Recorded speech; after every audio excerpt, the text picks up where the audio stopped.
My guest today on the Cory Insights podcast is Dr. John Wensveen, the Chief Innovation Officer of Southeastern University and the CEO of the Levan Center, a multi-million-dollar theme park for entrepreneurs to grow their business in the realm of innovation, technology, and entrepreneurship.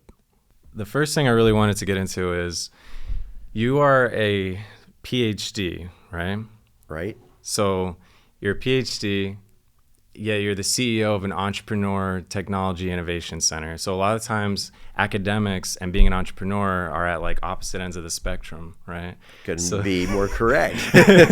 So, there's always this idea that like, oh, you got to quit school and follow your dreams. Right. I mean, and the amount of people who are successful from college is probably a lot more than the people who are successful from quitting and becoming an entrepreneur, right? Right. But you would be the biggest expert on this idea of college versus entrepreneur. Mm-hmm. So what are your thoughts on that? So let's just start with what my current role is, because we'll back talk into that question. So I have a rather unusual and unique position here at Southeastern University. So I'm the Chief Innovation Officer. And if you ask how many universities, not just in this country, but around the world, have a Chief Innovation Officer, you can count on one hand, because you don't think about innovation in an academic environment. And then the other role is the Executive Director of the new Levan Center of Innovation. And I've combined those roles essentially into one, with the idea that we focus on innovation, technology, and entrepreneurship. And internally, the role is to flip an academic institution on its head and disrupt it in a positive way so that we are more innovative, we are more tech-focused, we're more entrepreneurial or even intrapreneurial in building the organization from within, which is an extremely big challenge to do in an academic institution because they're built to think a certain way. And externally, it's also to disrupt the world and work with the entrepreneurial ecosystem in South Florida, as well as nationally and internationally, which we're doing. And to go back to your question about the pathways of academia versus entrepreneurship, I'm rather fortunate that I've had an academic path that's been successful as a student and getting various degrees and credentials along the way, but also as a faculty member at the entry level right through full-fledged professor tenure level into the senior most executive roles within colleges and universities, and my current one. But I've also been very fortunate, or unfortunate, depending on the nature of the business, to be an entrepreneur, and got involved in entrepreneurship when I was in my mid-teens, not knowing I was actually an entrepreneur in the making. And if I think back on my own history, when I wanted to be an entrepreneur and start my own business, I had these big dreams and I had all of these perceptions of what it was like to run your own business. And I was completely wrong because I'd never done it before.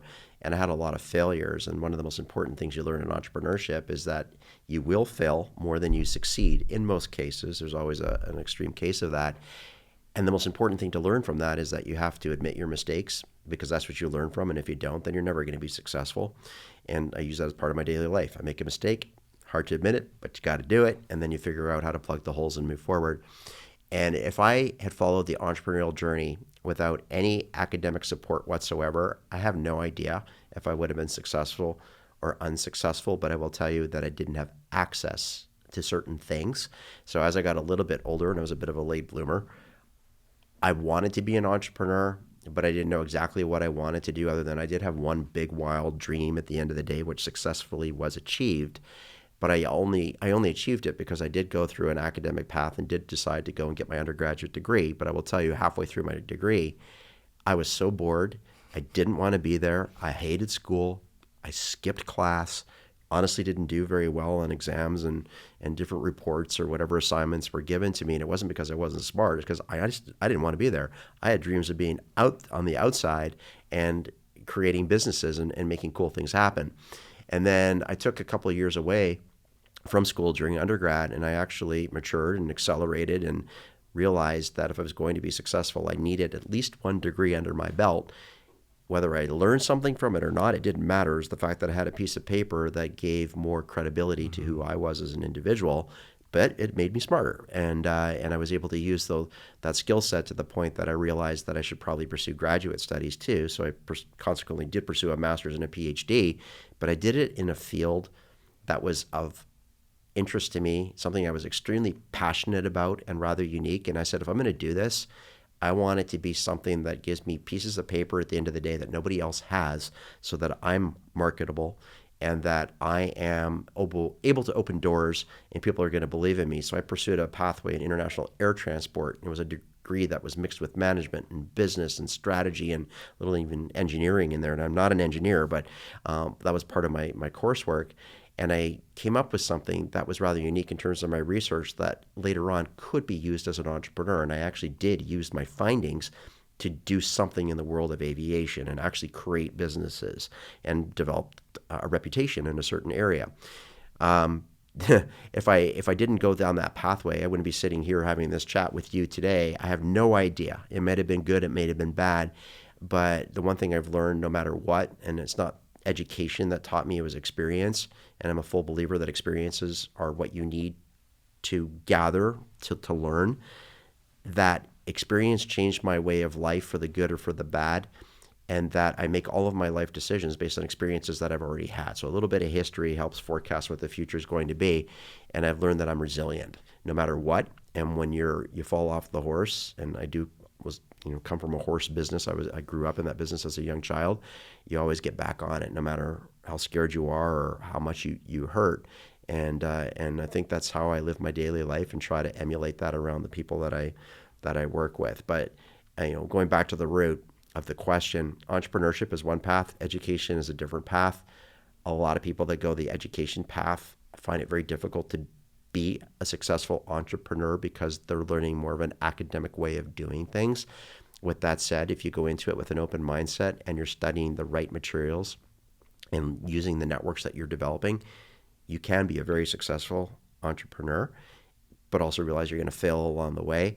Those that don't go down the academic path, and I know a lot of successful and unsuccessful entrepreneurs, serial entrepreneurs, I love that term, because just because you're a serial entrepreneur doesn't mean you're good. Right. I mean, I know a lot of one-time entrepreneurs that are very successful as well. And if you ask them, well, why were you successful over others? They're going to say it was street smarts. So is it street smarts or book smarts? And I don't think it's one or the other, because in my particular case, it's street smarts combined with book smarts. I think that's just a sexy answer. I think people like to say that, but it's really like how you get your experience. And that could be learning from people, from books, from experiences, and from failures and successes. But they like to say, oh, it's street smarts, Right. But I think it's all these things. And there's all these cross sections now where there's people who have master's degrees and PhDs, and they're bouncing from Fortune 500 company, CEO of this company, CEO of that company. And it's not the entrepreneurial path specifically, but by all definitions, we would call them an entrepreneur. And they went through the academic, and then they went through the career path and everything. So I think for a lot of people, it is a great option, because I feel like there's a little bit more of a, not guaranteed success, but you're guaranteed a little bit more of a step ahead versus someone who's just failing in circles over and over, hoping that they come shooting out the other end on a rocket ship, You're absolutely correct. So one of my very good close friends, not a whole lot of academic training, and grew up in a street smarts environment, originally from New York, knew how to fist his way through in the streets of Brooklyn. And the one thing that I find rather annoying, and I tell him to his face all the time, is like, I'm really sick of hearing about all these great ideas that you got and that you are a serial entrepreneur, because you've actually never launched a business. You haven't been successful as an entrepreneur, but you've got amazing, wild ideas. You just don't know how to apply them. So he's in a dead-end job, has been for years, and next year I'm doing something different. Next year I'm doing something different, and then never does. We all know someone like that. Absolutely. So to me, that's not an entrepreneur, Right. because an entrepreneur doesn't delay. They're risk takers. They accelerate whatever it is that they're going to do for the good or for the bad, and then they do it all over again. So the word entrepreneur, I think, is probably used a little bit too loosely in people's vocabulary. And you said something, and I may have mentioned the word a little while ago, is about entrepreneurship. So if you take that academic path and let's say you end up at a Fortune 500 company and you go up the career trajectory, it doesn't mean that you're not an entrepreneur, because it takes intrapreneurs to build businesses from within the organization. And there are a lot of very successful people that can step into a very historic, traditional environment and still be disruptive and make great things happen and build businesses from within the business. And that's just as important as externally being an entrepreneur. Well, I'm glad you brought up the definitions, because it's something that, like you said, you had this dream of being an entrepreneur. And I think a lot of people nowadays, it's something that social media has given us an image of, right? But before, like when you were a teenager, right, when you had this idea of, what was the idea? What did that look like to you? Like if you had to define an entrepreneur or paint the picture for us, like how would you paint that picture? So I'll go back to the age of 3 when I had my very first true life experience, where I remember little bits and pieces of it. I didn't know anything. I didn't know what an airplane was.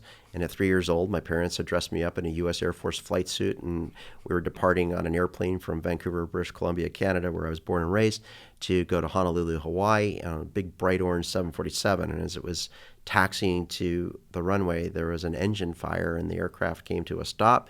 We had to evacuate the aircraft. They deployed the slides and the whole bit. And the fact that I was on an airplane for the very first time, I was dressed in an Air Force flight suit, and had to jump out the side of an airplane when everyone was freaking out. I thought it was the coolest, best thing in the entire world. And that was the day that I caught the aviation bug. And all I ever wanted to do was fly airplanes. And every time one flew over, I was like, airplane, airplane. And as I got a little bit older, I was probably 12, 13 years old, I realized that I really wanted to be in the world of aviation, whether it was a pilot or doing something else. And I wanted to be a pilot, but I also wanted to start my own airline. I remember very specifically about being about that age, and I had people all around me, my family, my friends, etc., saying, "You're crazy, like you're a dreamer, bring your feet back down to the ground instead of being up there. You're not smart enough, you're not rich enough, you don't know how to do this." And those were all motivational words for me, and even to this day when somebody says, "No, you can't do it," I'm going to prove you wrong. Right. And that's what we've done with the Levan Center of Innovation, and literally creating the world's first theme park for entrepreneurs. When people said, "You're crazy," we did it, and we've just been recognized for it in a worldwide competition and took first place. I realized as I got to about the 14, 15 year of age point that I truly did want to start my own airline, and I didn't know how to do it, and I didn't realize that that's an entrepreneur, Right. but I had an idea. And I struggled with how to get it to the next level. And I'll never forget the day that I turned 15 years of age. It was the morning of my birthday, May the 28th. And my parents obviously had a conversation, and they sat with me that morning and said, "You need to learn about responsibility, and it's time that you start making some money and get a job to learn finances, to learn responsibility, and a calendar that you can stick to." And I protested heavily. And my dad stuck me in his car, and he drove me to McDonald's. I couldn't drive, 15 years old. And long story short, he waited in the parking lot as I went in and applied and got a job. Nice. And I was hired as a lobby boy. And at that time, they wore polyester costumes, if you will, with these paper hats and golden M's all over you. And my job was to sweep the floors and clean the toilets for $3 Canadian an hour. And at that point, on the first day, because it was the day of my birthday that I started that evening, I realized that, number one, I didn't take authority very well. I didn't like people telling me what to do. And there was this hierarchical structure, and I was the bottom of the totem pole. And one day I was like, "I'm going to manage this McDonald's." And then it was like, "I'm going to own this McDonald's." And I've never managed or owned a McDonald's. But I realized that the entrepreneurial heart was there, and that I had this gift for creating wild, crazy ideas that I wanted to pursue, that ultimately would lead to businesses that would be commercialized, and essentially money would flow as a part of that.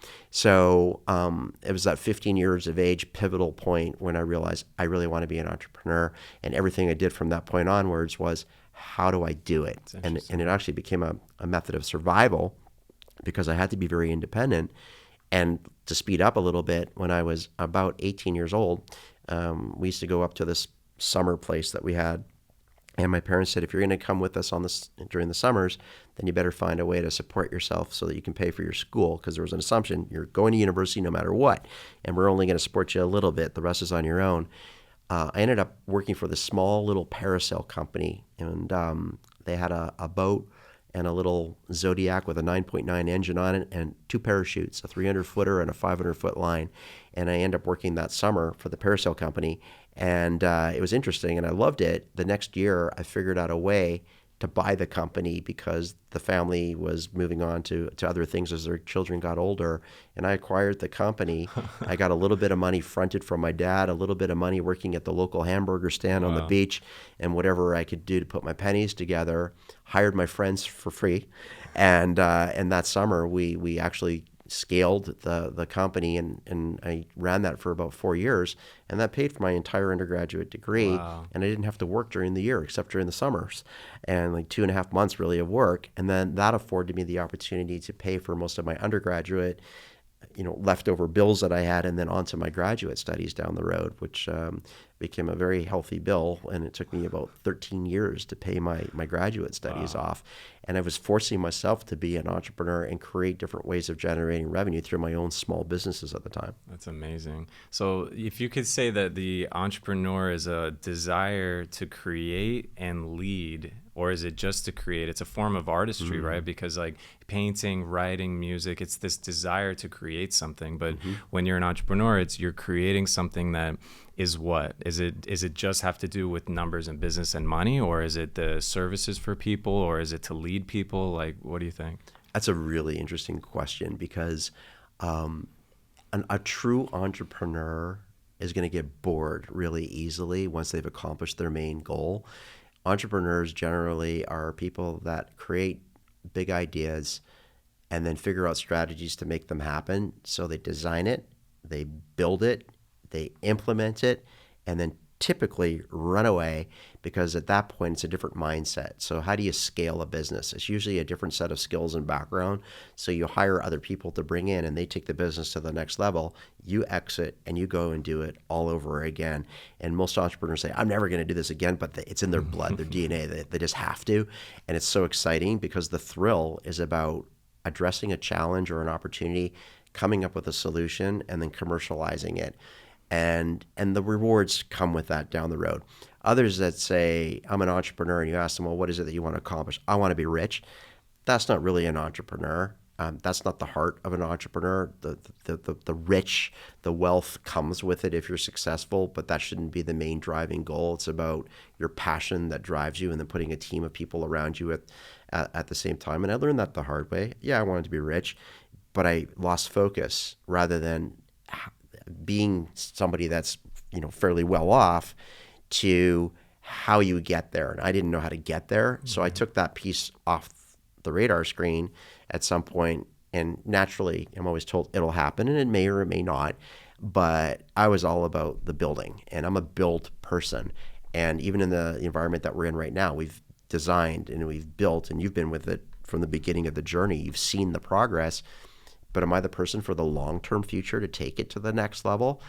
I'm not. And that's why I'm starting to hire a team that I'm now focused on succession planning at all levels, because there's a certain talent that's going to get it to the next level. Am I done yet? Absolutely not. Right. Global domination is our goal, and we want this all over the world.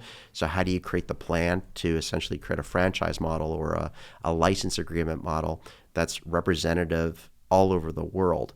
That's where my focus is on now. And now we've got a team that's growing, that's focusing on what we've built, but what's the next generation of what we're going to build, and that's the next goal. And that's the entrepreneur in me, is bigger and better and more global in terms of what we're doing. Wow.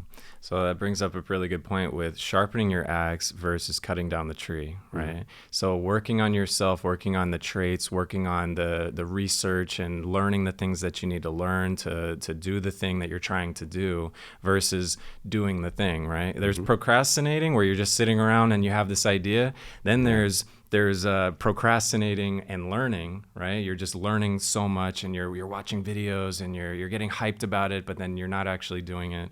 And then there's just like bull rushing into it. So how do you find that balance on that spectrum? Interesting. So I would consider myself a doer, and you have to surround yourself with doers. And it's also, you have to be very cautious that you don't put too many people like yourself together as your team, because nothing will get done. Right. So I'm the 30,000 foot, oh my gosh, look at this crazy wild idea, but then you need people around you that can bring it down into something that you can actually do, and you need an equal balance of different perspectives and experiences and skills, and you absolutely need doers at the technical level. They know how to dot the I's and cross the T's. And if you sit in a room with a bunch of people and just brainstorm all day, that's all you're ever going to do is brainstorm. It's like, let's form a committee to see if we need a committee, yeah. And that's the last thing you want to do. And most successful entrepreneurs that I know, and I'm getting to know more the older that I get, because that circle becomes a lot smaller, and you get to share with each other, and you may be competing publicly, but privately you're the best of friends, and you're sharing ideas and concepts, and somehow you lift each other up, and you probably end up working for each other along the line. Is that everybody will realize that a true entrepreneur is a big dreamer, but the dreamer also knows how to put these strategies together to implement successfully, and generally that's where you need the other people to do it with you. That makes sense. Mm-hmm. But what about the people who are just on their own and they're not at that point where they can get other people yet? I mean, how do they find that balance between watching motivational videos and reading books and, mm-hmm. and learning about the skills that they're trying to develop versus just doing the thing? So there are people, that's all they do. They just scan the internet all day, and they look at YouTube videos. They go to Clubhouse and participate in these chat rooms, and they ask a lot of questions. And that's good. But like you said, you need to create an equal balance between learning and doing. And some people just do, but they don't have the learning behind them to do it. And some are just learning, but they don't have the do to get it to the next level. So creating that equal balance is really dependent on the skill set of an individual. And there's no common formula here, but my skill set's going to be different than the person sitting next to me. Right. And I need to know how to manage my time. And the most important thing that you have is knowledge and time. And if you don't use those two things collectively and wisely, then you're probably not going to be as successful as you would be. Yeah. So there's no black and white answer to it. It's truly based upon the individual. But the most important lesson is you have to figure out the balance about how you gain knowledge, but then also gain experience by doing, and then fitting that in. And once you've learned something, you don't learn it once. You go back and try it, and then you go back and see. And you're a good example. You went, for your certification with the FAA to fly a drone, and you learn things. But then you got to check to make sure that you're learning, and there are checks and balances that occur. And then you actually, it's like the engineering model. You design, build, and test. Design, build, test. And you should be doing that as an entrepreneur or as an intrapreneur. You're always designing something, you're always building something, and you're always testing something to make it bigger and better. But you have to decide what that balance is. And always increasing your value, right? Mm-hmm. So one thing that I love about what you guys are doing here with the programs is you're both learning and doing at the same time, because you're putting into practice what you're learning. You have the community aspect. Mm-hmm. So you have the programs that you guys offer, but then you also have the community aspect of just being around other entrepreneurs and that energy of it and getting more of that do action, right? Yeah. So tell me a little bit about how that can combine with everything we've been talking about. It was interesting. I sat on a panel very recently, and I was asked this question about how do you achieve success? And it's an open-ended question. But one of the things was you got to find your tribe, and your tribe are the people that are like you. And they've had their ups, they had their downs, but they have the same passion, the same excitement about building things. And so entrepreneurs and building companies or products or services, whatever it might be, you got to find where that tribe is, and then you affiliate yourself with them, and hopefully you're with them forevermore, and you all grow together, you all fail together, but you learn from each other's experiences. And that's one of the beauties of being in the environment that we've designed as an innovation center, and we call it Center of Innovation, because that of is very important. This is a nucleus of professional networks and wraparound service providers and entrepreneurs and facilitators and mentors and investors, and it just goes on in terms of the collision station model of putting everybody together under one roof. But anybody that's exposed to that and knows how to use it and takes advantage of it, there's no reason that you're ever going to fail, because you're being given a lot of different tools, and the tools just keep getting bigger and larger, and you've gone from the axe to the chainsaw, and it's going to be available to you. But that's the most important thing, is you got to find your network, and you work with that network, and you utilize it, and you work off of each other. And most successful entrepreneurs that I know, particularly right here in South Florida, belong to one or two different organizations where that is their tribe, and everything they do is within that circle, and that's how they launch their businesses and scale their businesses, and then repeat it and just do it again. Wow. So you guys here have an AI smart lab, right? Mm-hmm. And you have a cybersecurity training range. Why is there nothing with crypto? Interesting question. So yes, we're very strategic about what we built. We did build a military grade cybersecurity range, and it's not just a training application, but it's applied simulation. So we can work with industry, government, entrepreneurs as an example, where we can replicate real life scenarios as if you're under a cyber attack or you're learning how to be reactive as well as proactive to that kind of environment. And that's probably the scariest thing as an entrepreneur right now is the world of cyber, and is my company vulnerable? Am I safe and secure? And there isn't a single company that's 100% secure. So we're exposing that type of infrastructure to those networks. We do have a technology makerspace that has a fleet of robots and drones and 3D printers and 3D scanners. And the next evolution that's being built out right now is the artificial intelligence lab around digital cities or smart cities, where you master plan an entire city right down to the sewer pipe installation. And you can test economics, different types of products, services, acts of God scenarios, you name it. It's rather incredible. And we have other things that are on the horizon here. But the infrastructure that we bring is rather unique and remarkable, and they're all mini businesses within this large strategic model. And those are tools that we make accessible to the entrepreneur, and we can't tell you how to use it. For example, we've got a supercomputer.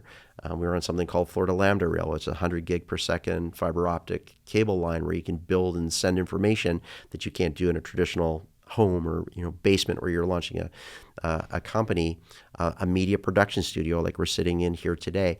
These are all things that we know that entrepreneurs need at all levels of what we call the founder's journey, from the ideate stage to the incubate, to the accelerate, to the post-accelerate. And our job is to create awareness and educate you on how you can utilize it, but you as the entrepreneur need to figure out how to apply it. And because of that, we've had some game-changing moments where there were ideas that would have just been ideas, and now these are small businesses or even medium-sized businesses that are raising funding, getting customers, getting the media exposure because of the infrastructure that they have access to, and then that professional network that we were able to bring in that you could never go and knock on a door and meet that person or that company. We bring that all into you as a one-stop shop so that you don't literally even have to leave the building if you don't want to, and we virtually connect you to those similar networks all over the world, which brings me back to what your original question was, and I don't even know. Why is there nothing on crypto here? So crypto. Danced around that pretty nicely. Yeah, I know. So, well, there's a good foundation there. And if you look at South Florida in particular, from Miami to Fort Lauderdale to West Palm Beach, these are the three big epicenters in three different counties. And each one of these cities and counties has its own agenda around innovation and technology. And Miami and Miami-Dade County in particular are very much focused on blockchain and crypto, fintech, trying to make a name and brand itself as, hey, we're the tech epicenter of that subject matter. Then you got West Palm Beach County, which is very much focused on real estate, prop tech, fintech, insurance tech, and they're branding that as, hey, this is what we're famous for. Then you've got this in between county. We're kind of the meat in the sandwich. And as far as I look at it, we're a hamburger, and you got the buns on both sides, but the most important part of the hamburger is the meat in the middle. And that's what we are, an opportunity to leapfrog into the future. And we could do blockchain and crypto, and we do little bits and pieces of it, but what we want to be is an innovation hub, not a tech hub. Okay. And the reason being is that if you look at the counties north and south, they want to be tech hubs, in some cases calling themselves that already. I like it a little bit forward-thinking and innovative and disruptive, and someone will debate with me, but an innovation hub is more powerful than a tech hub because it's innovation that leads to the creation of new technologies that leads to these entrepreneurial journeys. So as far as I'm concerned, the greater Fort Lauderdale area really has an opportunity to market and brand itself as an emerging innovation hub. And at some point, it'll probably receive some kind of a designation, and that comes on successes that come out of your region. But I'm all about South Florida as a single region and working collectively as one. I don't like geographic and political boundaries, and the Innovation Center, the reason that it's the center of innovation, it's in the center of the Tri-County area here where we're linking together that whole region as one. And it's great. We'll support Miami and what they do. We support West Palm Beach and what they do. We support what the greater Fort Lauderdale area does. But our job is to link it sort of as the gorilla glue. But I'm also a little bit skeptical around some of these emerging technologies, those that we know of and those that we don't know of yet. And I think that blockchain and crypto and the metaverse, and nobody even knows what the metaverse is, but we talk about it every day. It's emerging, and there are a lot of ups and downs yet to come, but it's the Wild West. We're truly pioneers in settling our real estate in terms of what those technologies look like, and I don't think we're even close to what the future will entail. And there's a lot of risk that goes with it. So I'm personally more focused in supporting emerging technologies that are around things like artificial intelligence, because AI will be in the crypto and the blockchains, as an example. And cybersecurity is extremely important with all the... hits everybody. Technology, generally speaking, spatial computing, which a lot of people are not aware of yet, but that's the future of AR, VR, mixed reality applications. And we as the Levan Center of Innovation are really trying to make our name around cybersecurity, artificial intelligence, and spatial computing, but we're not leaving anything off the table. But those are less risky. We definitely know there are short, medium, and long-term trends and challenges and opportunities and strategies that go with the subject matter. But it supports all of those other things like the crypto and the blockchain and the NFTs. And if you're watching the media right now, there's a lot of negative stuff also happening in those fields. And Miami was concentrating on one particular area of focus with a huge brand that went in the opposite direction and now has some damage control to do. So be very careful about smoke and mirrors versus reality. And what we've done is we've run silent, run deep. It's an old movie, World War II movie, that I refer to as a strategic plan that I use in my daily life, personally and professionally. It's important to run silent and to run deep. And when you're ready to tell the world, you've baked the cake, you've got the icing, and now I'm putting the sprinkles on, then you come up to the surface and say, here's what I'm doing, rather than this is what we're doing, and then really not doing it behind the scenes. You got to be very important about successes. That's true. It's like the bamboo where it sits underground for 3 years, and then in 3 months it just shoots up. I didn't know the bamboo sat for 3 months underground, so that's cool. But then when it grows, it grows. Exactly. It'll throw. You can almost visibly see it grow in a day. It grows that fast. It's amazing. Wow. So if you were 20 years old today, where would you focus your time? Wow. 20 years old. It feels like I was 20 years old not that long ago, but it's been quite some time. If I wish I had access and knowledge to certain things that I didn't have. So if I was 20 and I was mature enough, and that's the problem at 20 years old, you're not aware. You know everything about the world. In reality, you don't. I would focus my time on, first of all, what is my dream that I want to accomplish? What's my ultimate home run? So look at the baseball diamond and figure out, how do I get to home base? And instead of focusing on how to get to first and then second and third and home, I'm going to look at third base and figure out how I get there, and then reverse engineer my steps that are ultimately going to lead to the success that I've defined from the very beginning. And I'm going to focus my time and energy on learning what resources are available to me to be able to make that dream come true, from physical infrastructure. And at 20 years old, innovation centers and entrepreneurship centers didn't exist, and they're just impossible. Had that been there when I was 20 and somebody knew how to match up and I had the ability to utilize it, my life would probably be a lot different than it is right now.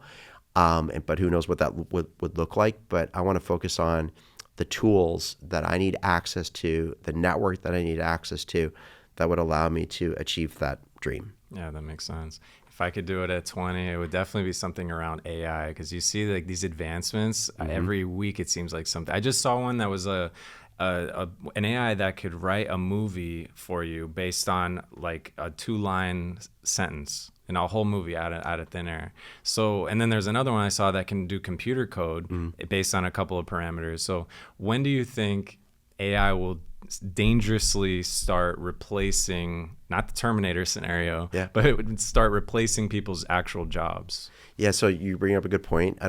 People are, technology, I'm going to be unemployed, I'm not going to find a job no matter how old I am. It's really important to understand that as technology emerges, and technology is emerging more quickly than the human being, that you always need people to design the technology, to implement it, to maintain it. So there are all kinds of new career opportunities that will emerge over time, as we're already seeing. In some areas, AI is already taking control, and yes, it's displaced people, but if the world is really smart, you take the displaced person before they're displaced, and you focus on the creation of new skills and upskilling and reskilling. And that's where I truly think there is an amazing opportunity for the entire world, whether it's the academic world, industry, government, et cetera, is to focus on what are the trends that are going on short, medium, and long term, and let's be reactive because we have to be because things are changing so quickly, but let's also be more proactive so that I can start to invest into the skill sets that we're going to need down the road, because my most important asset isn't technology and what technology can do. My number one asset is my people, and I need to make sure that I have smart and skilled people, and the talent is everything. And if you ask a C-level executive anywhere in the world, what's the one thing that keeps you up at night? I know I'm going to get two answers. It's going to be cybersecurity and talent. And it's important to understand the difference between the availability of talent and qualified, skilled talent. Huge differentiator in the world right now is there's a gap and is widening, and it's very frightening. As technology emerges, the gap emerges because we don't have the same amount of skilled talent to keep up with that pace. So how do you find that equal balance? Right. I mean, 500 years ago, what did it take? 10,000 people to move a mountain, and now 5 guys can do it with a crane, right? Right. So yeah, at some point, there's a gap, like you're saying, of like those 10,000 people need to figure out something else. Mm-hmm. and that's what's so great about having an innovation center like that, where you have the workshops and the different programs where people can come and they can take their idea, they can learn, they can develop, and they can, all right, you were an insurance salesman, but you have this dream of becoming an AI whatever. Well, here you go. Here's the path, right? Yep. So, I mean, having that opportunity, I think, is really special. Yeah, I totally agree. And one of the things that irks me a little bit is you hear industry complaining, oh, I can't find enough successful graduates out of academic institutions, public, private sector. It's U.S., it's global in terms of nature. And I'll be one of the first people to sit in front of industry and say, okay, I hear you're complaining.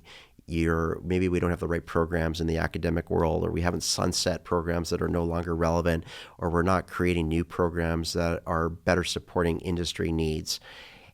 At the same time, industry also needs to do a better job of collaborating with the world of academia and training organizations, because it's not all about academics and degrees, but industry certifications, as an example. Apprenticeships needs to be a sexy word again, and it's not a bad thing to be in an apprenticeship. It's actually a great thing, and you're going to see the more white-collar apprenticeships versus the blue-collar apprenticeships that are historically known. And you as industry need to invest. So create co-invested strategic partnerships to help design the curriculum, whatever that looks like, to be able to provide the resources and access to the infrastructure in order to fill the opportunities. So if you look worldwide right now, academic institutions are actually declining. Every day, one closes its door. Really? You just don't hear about it. And there are less academic institutions alive today than there were a year ago, 10 years ago, 20 years ago. And yet you see the rise of what I'll call corporate universities, where industry is building their own version of a training pipeline because they can build what they want in terms of talent. And there are pros and cons to be able to doing that. But I truly believe that education, and I use that term very loosely, the academic institutions, the training organizations, and industry and government all have to come together and strategically invest in financial resources, the people, the network, all the assets that make our ecosystem successful over time. And right now, that's just not happening to the degree that it needs to be. So when you talk about investment, what do you think about this idea, right? So I was talking to someone about this the other day, about what if kids got paid to go to school, mm-hmm. right? Now they get paid, but not like 20 bucks a week and they can do whatever they want with it. No, it's in a fund that when they graduate, mm-hmm. they can get access to that money, or they can use that money to go to college. Mm-hmm. Now, what if private enterprises who wanted to train these high-level executives, the engineers, technicians, they pay the schools so that the kids can go to that program for free to mm-hmm. learn this job that they know they're going to get this salary, and it's just like a fast track thing. So if a kid could get paid from being 10 years old through getting paid to go to the classes to learn to have a job, and then their whole life is kind of set up for them. Mm-hmm. I mean, kind of two separate ideas, but I mean, one does flow into the other. Like, what do you think about that? Well, conceptually, I love the idea. It creates a pathway. And if you think about young minds, they don't necessarily have a pathway, especially if they're coming from underprivileged environments. So it really goes back to the foundation of what an apprenticeship model was. And if you think about how many hundreds of years ago the apprenticeship model was created, it was about finding an individual that didn't have the skill set, and they would learn the skill set. They'd be compensated along that journey, and then they would receive certifications along their career trajectory, and they knew that they had an entire pipeline ahead of them. And somehow we lost focus of what an apprenticeship model is. But in some ways, that's exactly what it is. And I remember about I guess it was 6 years ago, roughly, I brought up the word apprenticeship in a previous environment that I was in, and I was basically kicked out the room. How dare you talk about apprenticeships? And if you think about degrees and everything's degrees, well, how dare you just talk about degrees? There's got to be an equal balance. Right. So what I did is I started an initiative that I led in the state of Florida to bring something called the Tesla START program to the state. And Tesla was very concerned at the time about the future of electric technicians. And somebody that maintains an electric vehicle is not a wrench turner with a typical car. That's a completely different set of skills and certifications. And Tesla was very concerned about the future of not just Tesla, but the electrical vehicle market, period, and that they wanted to support people developing those skills so that the electric vehicle market would be successful globally, knowing that Tesla was one of those companies, relatively small company in relation to all the other companies that will be launching the EV technology, which we're now seeing as accelerating, and yet we don't have enough skilled talent. So in that particular case, we created what we call a registered apprenticeship program in the state of Florida. We selectively went out to underprivileged zip codes in this case and found people that passed aptitude tests that had the ability to learn, and the moment they were brought on, they were now receiving entry into an accelerated program. In that case, I think it was 12 weeks. And in the case of 12 weeks, you would go to class Monday to Friday, and then you would spend evening and weekend hours actually at a Tesla maintenance service facility, learning the hands-on and being paid by the hour, and including your transportation. So you didn't have anything out of pocket, and we got everything 100% covered. And the challenge was those that didn't succeed were those that took advantage of the situation. They weren't really passionate about what they're doing, but it was a way to gain a paycheck. Right. And those that were successful said, oh my gosh, I've just come from this underprivileged community. I'm now being paid hourly to support myself and maybe the community that I'm living in. And I don't have to work 5 jobs to help my family survive. And I'm earning certifications over 12 weeks at an accelerated pathway. Oh, and by the way, when I graduate after 12 weeks, I have a guaranteed job at any Tesla service technician facility in North America that has an opening. So now I've got freedom of mobility to go anywhere that I want. And we need more programs like that, and they don't have to be technical in nature. They can be more business, strategic, marketing, branding, finance focused as well. But we need accelerated pathways to elevate the workforce at the entry, mid, and advanced levels.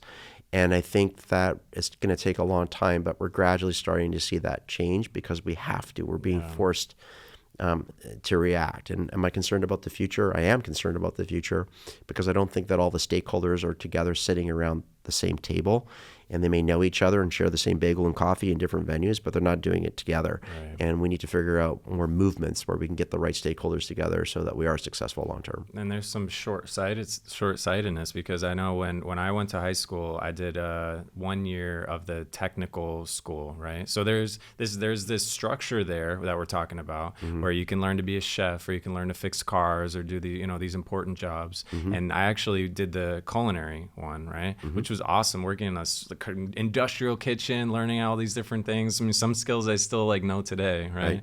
But the difference in what we're talking about and what it was when I went was you had to pay for that, right? Instead of going to school, paying a private school or going to a public school, which is free, you had to pay this extra money to go to a technical school to get that skill that maybe someday you'll use or whatever. But I'm sure there's rebates that different companies give to the school, and people are profiting from this situation, but instead it should be something that the money is going directly to the people who are going to get the job to motivate them to do it, rather than I'm going to pay to get a certification that I maybe will get a job, versus the thing that you're talking about where you get paid to learn and you're guaranteed a job. Right. Yeah, no, I agree with that. And I think that we need to change the way that we make these models happen. So when you look at just the world of academia alone, you got public and private, and you've got undergraduate institutions, you got graduate institutions, you've got technical colleges, community colleges, private training schools that do different things, from the traditional trades to the non-traditional emerging workforce opportunities that we have. And I think that there's so many opportunities that haven't been strategically structured yet, but you're absolutely correct, is we need to refocus. And I look at the world right now in different phases where it's survive, adapt, recover, and we're in a rethink mode. And I think that we need to do a much better job of rethinking how we supply the workforce and accelerate that workforce so that we have sustainable businesses, which leads to economic prosperity in all the communities that we serve nationally and internationally. But there's an awful lot of work that needs to be done, but it's all about opportunity. And you need entrepreneurs to figure out how to make this happen if industry and government and academia can't do it. Right. Well, my final question for you would be this. What is it in the realm of entrepreneurship, technology, innovation? What are you most excited about? What are you most looking forward to? It's pretty simple. It's the volume of opportunity. So that's a pro and a con. There are so many opportunities that exist and emerging that you need to figure out to focus. So my biggest con is probably focusing on one single thing and doing it well. I want to focus on a whole bunch of things and try to do it well. But that's what keeps me up at night in a good way, is the volume of opportunities that are ahead for entrepreneurs. And how do you connect that entrepreneur to that great idea and help make it happen? So it's not a really simple answer. It's a very gray answer because opportunity is everything. Well, opportunities is definitely something to be excited about because, I mean, that's something that some people might think, oh, if I only had the opportunity. Well, it's out there. You just got to find it, right? Absolutely. And again, find your tribe. Yeah. Cool. All right. Thanks for doing this, man. Yeah, it was fun. Yeah. I think it was good. How long was that? 48 minutes. Really? Right. That was like my goal was like 45 minutes or so. Yeah, it didn't seem like that. Right? Yeah.